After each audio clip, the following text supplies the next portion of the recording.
all truth and honesty, I was not planning on vlogging this book. I had a third book planned for this vlog that I DNF'd at like 8%, and that felt worthless to include in this vlog. But then I realized I was reading this book anyway, so I might as well just package it in with this vlog because this is also a new mystery thriller, and I am now 37% of the way through with it. And I imagine I'm gonna get through it very quickly because I am listening to this one on audio, and it is such an easy read. And that's kind of where I was like, oh, I don't know if this is gonna be great to vlog because I don't know how much I'm going to have to say about it because I don't have a lot of thoughts, I don't have a lot of feelings. It's just vibes. It's just something easy to keep on in the background. I have previously read from Simone St. James. I read the Book of Cold Cases and I really enjoyed that quite a bit. I gave that 4 stars, and I am pretty sure I did a dedicated reading vlog to that book. So that exists if you want to check that out and hear my full thoughts on that book. Other than that, that is the only book I think I've read from Simone St. James at this point. I do have another book of hers on my shelves, Silence for the Dead, I think it's called. And I've sort of been putting it off. I don't really know why. I don't know. I haven't ever heard anyone talk about that book, so I guess it's not top of mind. But this book has just come out, and it sounded interesting to me, and it felt like something that would get a good amount of buzz. I'm pretty sure it was a book of the month add-on at least, if not a main pick. So I wanted to check it out, and so far it's good, but I don't have a lot of thoughts and feelings. I mean, it's just fine. You're following this newlywed couple whose names are April and Eddie. I think those are their names. There's been a lot of character names in this so far, but it's like a lot of just small little people that you don't know if they're going to matter too much. And Eddie and April are driving off to their honeymoon, and they end up picking this woman up off the side of the road. She is injured, she's distressed, she's running away from someone, and she ends up dying. And then the police start to investigate them as potentially being the murderer because there's been this string of murders going on in this area, picking up hitchhikers and murdering them, and then they were the ones with, you know, a woman in their car. So now they're looking kind of suspicious. They are being investigated, and they are investigating at the same time, trying to figure out what has been going on in this area. I do expect some supernaturalness in this because that is something that I know about Simone St. James. Oh my god, wait! I just realized I've read another book from Simone St. James. I read the Sundown Motel, whatever that one's called. I did read that. That was the first book I ever read from her. I liked that as well. I think I gave it 3.5. I liked the Book of Cold Cases a little bit better. Something I know to be true of Simone St. James is slightly paranormal and usually historical. This one's set in July of 1995, and it says a young couple finds themselves haunted by a string of gruesome murders committed along an old deserted road. As April and Eddie start to dig into the history of the town and that horrible stretch of road to clear their names, they soon learn that there is something supernatural at work, something that could not only tear the town and its dark secrets apart, but take April and Eddie down with it all. Supernatural things are not my most favorite thing. It's not what I gravitate to in film or in books, but I like the way Simone St. James has done it so far, so I think I'll like it in this too. That's it for now. I will update you as I read more. Around my waist, and despite how hot we both were, I felt some of my grumpiness evaporate. See, this is why I have trouble vlogging audiobooks, because I almost finished this whole book without stopping and talking to you about it. I just hit the 70% mark and a huge reveal came in, and I was like, oh, is this the end of the book? Because it felt like something that would be really close to the end. I'm like, okay, thank God I'm only 70% in. That seems like a good natural place to give you a little update. But as soon as I finish updating you, I'm gonna just listen to the last like hour and a half and then be done with it. I am just in my audiobook era. I can just fly through them. Days pass and I have no concept of time anymore. I measure my days in audiobooks. I really like the direction this story has gone. I think it's really cool what it has done. And like I mentioned, supernatural things, not always my jam. But the way Simone St. James comes up with these ideas, I'm like, that's cool. That's a cool idea and I like it. And it doesn't read cheesy to me. It just feels right. In general, I'm not like incredibly hooked into this story. I don't feel overly attached to these characters. They don't really feel super real to me. It feels just like an easy breezy movie I could put on in the background and watch and be like, yeah, that was a good time. I'm not like super passionate about it. I know some people really love Simone St. James's stuff, but so far for me it seems like she's just becoming a really reliable good time author for me. This isn't gonna be a 5-star, and I haven't had 5 stars from her before, but I'm having a good time. Like, I like it. I'm enjoying breezing my way through the story. I think it's a a cool concept. It's executed well, and it has a sort of cozy feel to it because it's just a small town. It's a little bit historical, you know, set in the 90s, historical. And just in general, the concept that this newlywed couple would forego their honeymoon to solve a local murder is hilarious. They're just like, oh, why honeymoon when we could solve this murder mystery that's been going on for decades in this town? Like, let's do that. Those sound like my kind of people, so I'm having a good time. And just like that, I'm done with the book. This is the most boring vlog clip I've probably ever filmed in my life, where they're all right here, because I read the book all right here pretty much. I did enjoy it. I think this is perhaps my least favorite Simone St. James book that I've read because I like the others better, not because I did not like this book. I was thinking, I'm like, I'm between like a 3.5 and a 3, and I think I'm gonna give it a 3.5, but in comparison to the other books that I've read from her, it's the softest 3.5. I actually went back and looked at my Goodreads reviews for The Sundown Motel and the Book of Cold Cases so I could kind of refresh myself on what I said about those and why I felt certain ways about them. As I said before, The Sundown Motel is the first book I read from her, and I gave it a 3.5 stars, and I actually noted that I was disappointed because I thought it'd be a 5-star read, which I think is a little aggressive given the fact that I had not read from her before. I'm pretty sure this is the first book I read from her. I think I read this one and then the Book of Cold Cases. I could be wrong. I don't know. It's a blur. It also says this review is from October of 2023, but I know I read this book way before then, so I must have just like updated it at some point last year. But my main takeaway in this review is that I'm not the biggest fan of ghost stories, but what I did like about the book was its unapologetic spotlighting of badass women that I can get down with, and that I remember. I do remember this book pretty vividly for it being read so many years ago by me. Usually books like make their way in and out, but like I do remember this one quite a bit, and I do remember really liking that about it, the way women were badass in it and celebrated. And then in the Book of Cold Cases, I didn't write as long of a review on Goodreads because I have a whole video dedicated to reading that book, but this one I gave a 4-star. I said I had a lot of fun with it. It was more of a mystery, not many thrills, but I liked the cozy atmosphere of this supernatural story and overall had a good time. So I think I already knew what to expect a little bit more when I was reading this one, having experienced the first one, knowing the supernatural vibes were going to be there, and I think that helped me in this experience too with Murder Road. Like I already knew it was going to be supernatural. What I wanted more of out of this book is the spotlighting of badass women. That's what I like that Simone St. James does really well. She creates these really memorable characters for me that I really enjoy, and in this book the characters are not super memorable for me. There are some badass women in this story, but they're more sidelined a little bit. They're not the main characters. I don't think April and Eddie were the best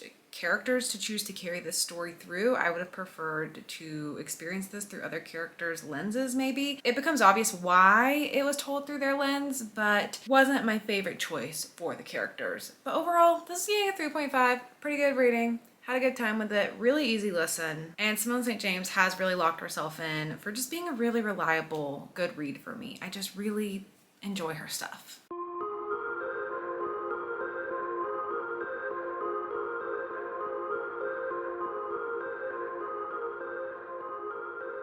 If you caught my last reading vlog where I was reading new mystery thrillers, you would have heard that I got a Kindle, but I forgot to really show it to you in that video. It was in a little bit of B-roll, but this is my new Kindle and I love her so much. This is the Kindle Paperwhite Signature Edition, whatever the latest is, and I got the greenish color and I love it so much. I love this shade of green. I love how light it is. I was not anticipating how tiny it would feel in my hand. Like it barely feels like it exists. And that's so nice for me because prior to owning this Kindle, I was reading ebooks, but I was either reading them on my phone, which here's the size difference for comparison. It's obviously much nicer to see a little bit bigger screen, or I was reading on my iPad, which I'm not gonna go get because it's far away. My iPad is much bigger and heftier, like it's heavier, and it was just hard to hold. Like I couldn't really hold it in one hand and click along. The phone was too small and then notifications are coming in.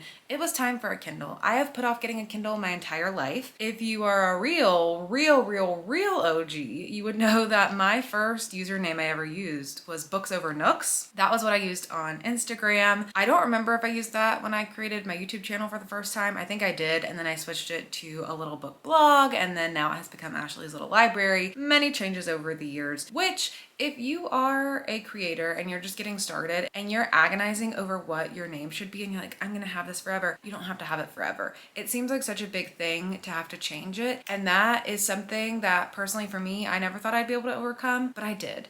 I overcame it. And if I could overcome it as a crazy type A Virgo, you can overcome it too. So don't stress if you're trying to enter the book world and you're like, I have to have the perfect username that's gonna be like perpetually with me. It's really not that big of a deal to change it a couple times and find something that fits for you. Random side tangent, but I wish someone would have told me that because I spent so much time worrying about it and now I'm like, oh yeah, people have no idea that it used to be this and then this and then this. But anyway, Books Over Nooks was my very first Instagram name because I was so pro physical reading, like an actual printed book. Not fundamentally, like I didn't care what other people read, but personally I was like, I can't imagine reading anything other than a physical book. And now I read audiobooks, I read ebooks, and now I have a Kindle in my life that I'm very happy about. So this has been great. I do want to decorate it a little bit. I'm getting a clear case for this so I can put some stickers on it instead of putting stickers directly on this. I got so many great pieces of advice when I posted on my Instagram about getting this Kindle. You guys were so excited for me and you were so willing to give me advice, so thank you so much. And I'm getting some pop sockets, but I'm a little bit worried because I really just like how light it is. I don't really want to add a ton of weight to it. So it might be like something where I have the case, but sometimes I take it off and just use it plain because I'm really enjoying using it plain. Anyway, after that really long tangent, I'm currently reading While We Were Burning by Sarah Coffey. And I'm 27% of the way in, so I wanted to give you a first impression on the book. I am liking it so far quite a bit. I actually was going to read a different book before I was picking this one up and then I really didn't like it. And anytime I start a book and I'm really not liking the writing style, it kind of puts a little rut in my system. It sounds so silly because I read so much, but just one book that I'm not loving will make me question if I like reading at all. It's crazy. And then I started this one and I was like, oh no, I love reading. Like I'm one chapter in and I like this so much. So it has been a nice little treat. I keep thinking to myself while I'm reading this that it is a Reese Witherspoon book club pick. It's not, at least yet from what I know, but it just feels so much like a book that would be a Reese Witherspoon book club pick that I feel like, because time is not linear, perhaps I have already seen into the future and this will become a Reese Witherspoon book club pick, and there's a innate part of me that knows that. If that becomes true, go ahead and put it on the books. I am sidekick. But this just feels like a book that Reese would pick for her book club. You're following two different women's perspectives in the book. You have Elizabeth and Brianna. Elizabeth is married to this guy named David. They seem pretty well off. They live in this nice neighborhood. And when the book begins, she gets really quickly traumatized by the death of her friend. This really rattles her. She starts taking anxiety medication and her husband suggests it might be time for her to find an assistant. And so the other perspective you're following in the book is the woman who comes in to be her assistant. Her name is Brianna, and she is, I think, like in her 30s, but she's going back to school to get some pharmaceutical certification. Her perspective actually starts like a year before she ever meets Elizabeth, and then each time you're reading her perspective, it's getting closer and closer to the present day. Brianna is also facing some trauma because her child has died, and I haven't gotten the full explanation of what's going on yet in the first 27% of the book, but the synopsis does reveal some more information, so I'll give you some information from the synopsis. This is set in the Memphis suburbs, by the way, and Brianna's son was killed by the police. She had a young black son and the police killed him. She is kind of connected to Elizabeth because someone in Elizabeth's neighborhood called the cops on her son that day. So that explains why she's interested in coming to work for Elizabeth, and also why you're getting a little bit more of her background, like a year before, to see how she gets to this point. The synopsis says, who took that first step that stole her child away from her? And the only way she's ever going to be able to find out is to entwine herself deep into Elizabeth's life, where the answers to her questions lie. As the two women hurtle towards an electrifying final showdown and the lines between employer and friend blur, it becomes clear that neither of them is what they first appear. This book is also compared to Parasite and Such a Fun Age,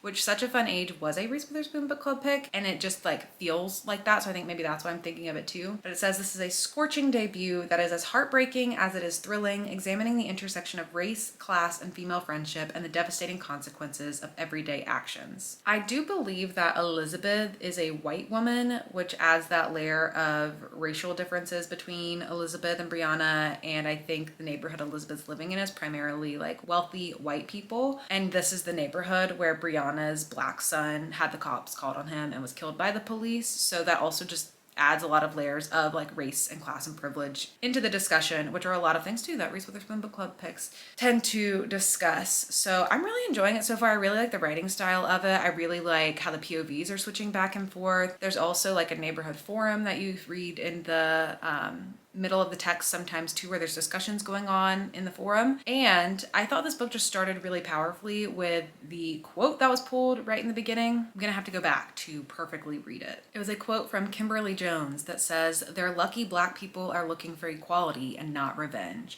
And that just so ominously set up what the story is gonna be talking about too. I just feel like it's gonna be really powerful. I really like the writing style of it. I feel like I'm gonna fly through it. I'm having a good time. My dog is laying directly in front of my camera, begging for my attention. So if you see a nostril up here or snoot, that is just my dog looking for some pets. But I got to 72% of While We Were Burning last night. I am flying through the book. I only have an hour left of it, so I do plan on finishing it tonight. It's very engaging to read. It reads very quickly, but I don't feel like a ton has happened in the book. I've been finding myself recently going through books really fast because, you know, new Kindle, and then I get really hooked into it, and I really like looking at the percentage and the time left, and that just like motivates me to keep going in a book. I would have finished it last night, but I wanted to be able to give you an update. And so part of me is like, does it feel like not a lot's happened because I'm going through books faster than usual, and so I'm experiencing them more quickly, and that's what's feeling off, or is really not a lot happening in this story? And I think, sorry, we gotta get more comfortable down here.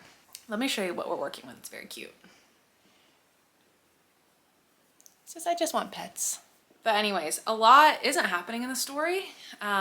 It's not very plot heavy. It goes pretty fast, and it's building pretty quickly to what I feel like might be a chaotic ending. I do like it. I like the themes. I like seeing how the characters' dynamics are changing, the conversations that they're having, and I like the suspense of knowing as the reader what Brianna's there for, but knowing that Elizabeth doesn't. That is good, and it keeps you engaged and like wanting to see what's gonna happen when things start to be revealed, but it's just kind of like flying by. And some of the characters' actions don't feel like super believable. I feel like you have to suspend your disbelief a teensy bit with some of the drama in this, especially some recent action that has taken place in the plot. But all in all, I'm still having a good time. I'm still interested to see where the story is going to go, and I'll give you a final update after I finish it tonight. I finished While We Were Burning last night, and unfortunately I got less interested in the book as it went on, and it might be a lower rating than I anticipated it being. I'm kind of between like a 2 to 3 star. Kind of feeling like a 2. I think I was trying to be generous with a 3, but I think more realistically it's more of a 2 for me. I think this story had a lot of potential. I really like the setup of it and the concept. I think it was a good idea, and it created a lot of tension early on, and I thought this was really going to be a story that I enjoyed, but I thought I was getting myself in for a little bit more of a revenge story than this ended up being. I'm going to talk about it in as non-spoilery of a way as I can. I'm not going to spoil the book, but I think the greater message that this book was trying to take away is that we as humans are closer to each other than we may think sometimes, and this whole concept of it's like hard to hate people close up, which I think is a good message, and I think is an important message as divisions grow in different ways regarding class differences and race differences and just bigger issues that go on in our country all the time here in America, especially around, had to check the synopsis to make sure this isn't a spoiler, it's in there, but especially around police brutality, especially around police brutality against Black people, especially police brutality against young Black men. The concept was there, the bones were there. I just wish the story would have really leaned into that further. I think it could have gone darker and more intense in the second half of the book. It felt like it got a little soft. And again, like, I like the message that it's trying to portray, but I just wish it would have gone there a little more, you know? I don't think this one's gonna be super memorable for me, unfortunately, which is disappointing because I was having such a good time in the beginning, but that was my experience with While We Were Burning.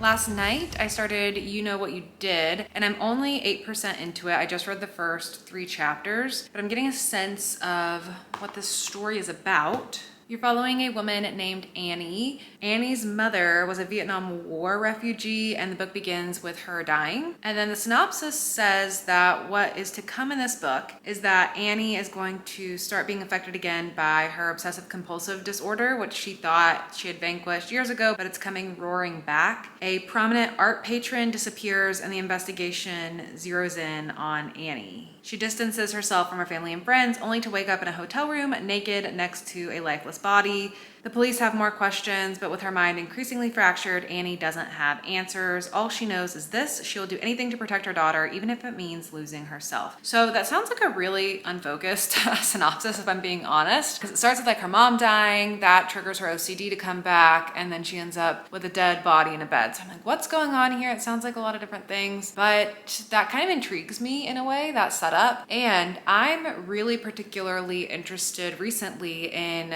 reading more about and learning more about OCD. The author, I saw somewhere, an author's note, maybe on the Goodreads synopsis somewhere, I saw the author say this was largely inspired by her own journey with OCD, and it very much relates to some personal triggers that she has. I know we're in the age of self-diagnosis via TikTok.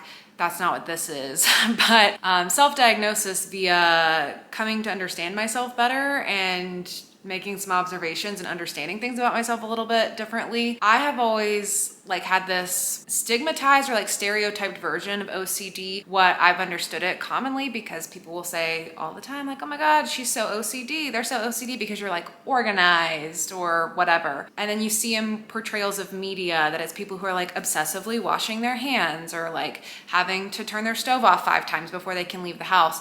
And it is a lot more than that. It's very complex. There's many different types of OCD. I'm not an expert by any means. If you're actually interested in learning about OCD, there are experts to go learn that from. But I've got a couple nonfiction books on my radar I've been wanting to read. And then I thought this was really interesting that this happens to be a fiction book with a character with OCD. It's just been very interesting for me to learn about how OCD can look different for different types of people and how it might explain some weird obsessive and compulsive thought patterns that I find in my own brain. My experience is much more in the brain based versus outward behaviors that people can see. I ruminate a lot. I will replay things a lot. I place weird meaning on things. It's very difficult to explain because I'm still kind of just starting to come to understand these own patterns that are happening, things that I always thought were normal, but the more I talk to people, I'm like, oh, you don't also think that way, or you don't also have these issues that permeate your everyday existence, or these things that you can't stop thinking about. That's really interesting that your brain doesn't also do those things to you and sabotage your own mind. So anyways, I'm interested to see what the exploration of that is going to look like in this book, and just in general, what kind of story this is going to be, because I don't know what it sounds like. It sounds interesting. I'm 60-ish% into You Know What You Did, and this has been such a confusing book to figure out as I'm reading along. It was definitely a slow build. It took a while for the story to really get going, and now I feel like we're actually in the mystery thriller portion of it all. But the first part of the story was slow to build, slow to get the story going, kind of more like family drama-esque, and then things finally start to kick off probably around 40-ish, 45% into the story. And now I feel more acquainted. I'm like, ah, yes, I'm in a mystery thriller book. Here we go. I see what's going on. But all in all, this book is so disorienting, and I think that's purposeful, but it's almost too disorienting for me. I've just been so confused. Or if I sit this book down and then I pick it back up, I have to kind of remind myself what happened. It's just not implanting itself in my mind very well because of how disorienting it is. You get these flashbacks sometimes, and so you're piecing part of the main character's life together that way. But I don't know, it can be really unclear what's happening, and the main character herself starts to have a pretty disorienting experience as the mystery thriller part kicks in. Someone she knows goes missing and she becomes the center of the investigation. Her OCD is starting to cause her more problems, and she's sort of having some memory loss situations. And if you know me, you know I hate a memory loss little moment in a mystery thriller, so I'm not loving that, because you read things and you think something's happening, but then you find out that she just blacked out and something else might have happened, and that just frustrates me. I just want to know what's actually happening. So it's been been weird. It's been a bumpy experience. I'm more into the story now than I was in the first half of the book. Like the beginning portion, I didn't not enjoy it, but I was just like, wait, what is this story? Even when I was reading the synopsis, you saw, I was like, what is this even going to be about? So it just felt a little disjointed in the first half. I feel more like the second half might make more sense, and I'm doing better now, but it's a little bit of a weird one. It's a weird one.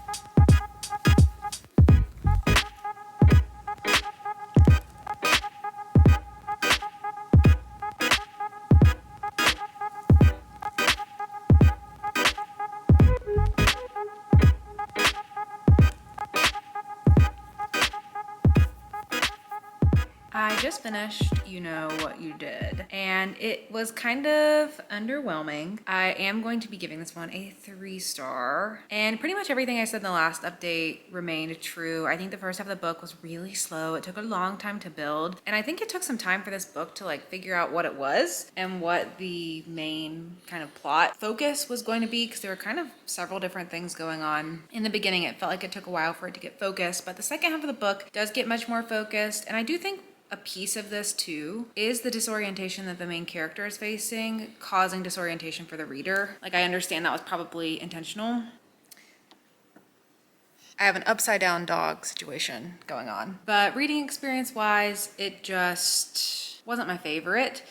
And then by the second half of the book and the direction that it ends up going, it kind of just becomes an underwhelming sort of thriller. It was pretty obvious to me the direction that it was going. And all in all, what the book became is a descent into madness sort of story where the main character is just increasingly losing her grip of reality a bit, not trusting herself. She's an unreliable narrator because she's having these blackout periods and all of these things that are happening. So I was not surprised by the final reveal and the direction that it went. But what I did appreciate about this book was the mental health representation, seeing a main character with OCD, which is not something that I think I've ever seen in a thriller before. And another big theme of the story is definitely generational trauma. Annie carries a lot of trauma because of her experience being raised by her immigrant mother, and how that generational trauma has gone down to the way that she herself is now raising her own daughter, and how that's causing problems in their relationship. That storyline I thought was done very well. Those character developments were done very well. Like, it was very clear what was being done there. And I think just diving into the representation of OCD, and particularly Annie's experience with contamination OCD, and she talks about magical thinking and the rituals she does in her mind. Like, there was a lot of that on the page to make that really obvious how that becomes so intrusive for Annie and her day-to-day experience. And that adds a different kind of layer to the unreliable narrator sort of situation and just everything that's going on in the book. So all in all, I think it's fine. I give it a 3-star. I didn't love it, didn't hate it. It is more memorable to me than the last book I just read right before this one. That one, I don't remember, I ended up giving you a solid rating by the end. I'm pretty sure I told you I was landing on a 2. I'm at a 2-star with that one now, and it already has mostly escaped my mind. That one had the opposite problem where the setup was good, but I didn't feel like the direction the story went was super strong. And then the first book I read in this vlog, Murder Road, did end up being the most successful one. That one I gave a 3.5 star, and I think in general it was just a good time. So that puts a wrap on this reading vlog. Not the most successful one, but not terrible. It could have definitely gone much worse. Let me know down in the comments below if you've gotten a chance to read any of these books yet, or if you plan on picking any of them up. But that is it for me. Thank you so much for watching, and I'll see you all in my next video. Bye.